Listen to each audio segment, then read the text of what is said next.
आपल्या महाराष्ट्रातल्या महिला आहेत ना, मुली आहेत, ह्या इतक्या सुपर टॅलेंटेड आहेत. अगदी आपण कुठलेही रिझल्ट्स काढले तरी बघतो की मुलींनी टॉप केलेला आहे, महिलांनी टॉप केलेला आहे. मग कुठलाही विषय असू देत, त्यात महिला नेहमी पुढेच असतात.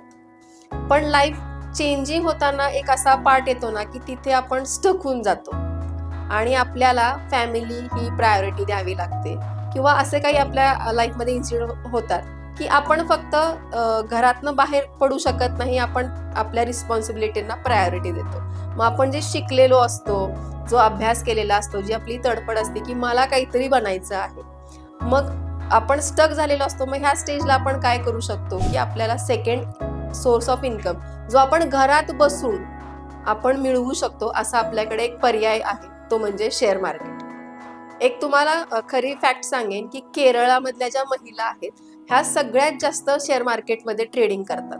म्हणजे महिला बसल्या तर ते तुझ्या सासूनी काय केलं, माझ्या सासूनी काय केलं, नंदेनी काय केलं, हे न बोलता आज मी कुठला शेअर घेतला, मी कुठे इन्व्हेस्टमेंट करणार आहे, याचा विचार करतात. तर मला सगळ्यांना हे सांगायचं आहे की महिलांनी ह्या गोष्टीकडे वळावं, याचं चांगलं लर्निंग करावं.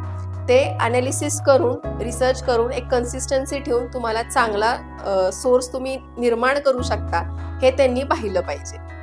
आणि आजच्या पिढीला एक सेकंड सोर्स ऑफ इन्कम महिलांसाठी तर निश्चितच गरज आहे. आपलं कॉन्ट्रीब्युशन सगळ्या गोष्टीत असतं, फॅमिलीच्या प्रत्येक गोष्टीत आपलं कॉन्ट्रीब्युशन असतं. तर सोर्स ऑफ इन्कम मध्ये पण आपलं कॉन्ट्रीब्युशन असलं पाहिजे. त्यामुळे निश्चित तुम्ही सगळ्यांनी प्रयत्न करा, आपण शेअर मार्केटकडे वळावं आणि त्यातून एक चांगला प्रॉफिट कमवावा.